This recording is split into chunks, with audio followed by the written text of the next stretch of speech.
પાટણની સરસ્વતી મામલતદાર કચેરી ખાતે શરૂ કરેલા સ્વાગત હેલ્પ ડેસ્ક સામાન્ય નાગરિકો માટે મદદરૂપ સાબિત થઈ રહ્યું છે। આ હેલ્પ ડેસ્ક દ્વારા કચેરીમાં આવતા અરજદારોએ સરકારી સેવાઓ, મહેસૂલી સેવાઓ, ફરિયાદોના નિરાકરણ અને વિવિધ પ્રક્રિયાઓ અંગે સ્થળ પર જ માર્ગદર્શન આપવામાં આવ્યું, જેથી લોકોના સમય બચી રહ્યો છે। આ દરમિયાન તંત્રે ગંગા સ્વરૂપા યોજના, નિરાધાર વૃદ્ધ પેન્શન અને ઇન્દિરા ગાંધી વૃદ્ધ પેન્શન યોજના લાભાર્થીઓ માટે મહત્વપૂર્ણ નિયમ મુજબ તમામ લાભાર્થીઓએ દર વર્ષે જુલાઈ મહિનામાં પોતાની હયાતીની ખરાઈ અને કેવાયસી પ્રક્રિયા ફરજિયાત કરવાની હોય છે। આ વર્ષની છેલ્લી તારીખ 31 જુલાઈ 2026 નક્કી કરવામાં આવી છે। તંત્રે સ્પષ્ટ જણાવ્યું છે કે લાભાર્થીઓએ પોતાની નજીકની બેંક અથવા પોસ્ટ ઓફિસમાં જઈ સમયસર કેવાયસી અને હયાતીની ખરાઈ કરાવવી જરૂરી છે।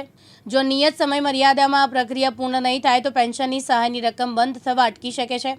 નાયબ મામલતદાર મહેસૂલ શાખાએ જણાવ્યું કે પ્રજાના પ્રશ્નોનું ત્વરિત અને પારદર્શી નિવારણ એ અમારો સંકલ્પ છે। ગુજરાત સરકારશ્રીની મહિલા અને બાળ વિકાસ વિભાગની ગંગા સ્વરૂપ આર્થિક સહાય યોજના, જેને આપણે વિધવા સહાય તરીકે ઓળખીએ છીએ, નિરાધાર વૃદ્ધ પેન્શન યોજના અને ઇન્દિરા ગાંધી વૃદ્ધ પેન્શન યોજના, આના જે લાભાર્થીઓ હોય છે એને દર વર્ષે જુલાઈ માસમાં હયાતીની ખરાઈ કરવાની થતી હોય છે।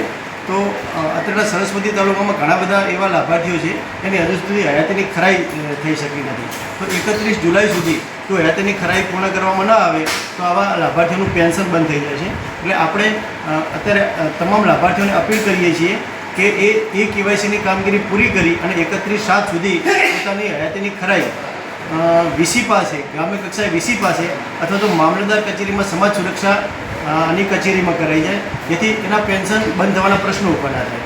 આપણે ગ્રામ્ય કક્ષાના જે કર્મચારીઓ છે, તલાટીઓ અને જે પદાધિકારીઓ છે, સરપંચશ્રીઓ, એમને પણ અપીલ કરીએ છીએ કે આવા તમામ લાભાર્થીઓનો સંપર્ક કરી અને 31/7 સુધી આ હયાતીની ખરાઈ કરવા તમામને સમજૂત કરે, જેથી આવા કોઈ પ્રશ્નો ઊભા ના થાય અને લાભથી વંચિત આવા લાભાર્થીઓ ન રહી જાય। તો તમામને આવી અપીલ છે કે મામલતદાર કચેરી અથવા વીસી પાસે જઈ અને આ તમામ યોજનાઓની લાભાર્થીઓ હયાતીની ખરાઈ કરાવી। આપનો પરિચય સાહેબ? હું નાયબ મામલતદાર મહેસૂલ, મામલતદાર કચેરી સરસ્વતી। પ્રવીણ પંચાલ સાથે ઉપેશ પંચાલ, દિવ્યાંગ ન્યૂઝ, પાટણ।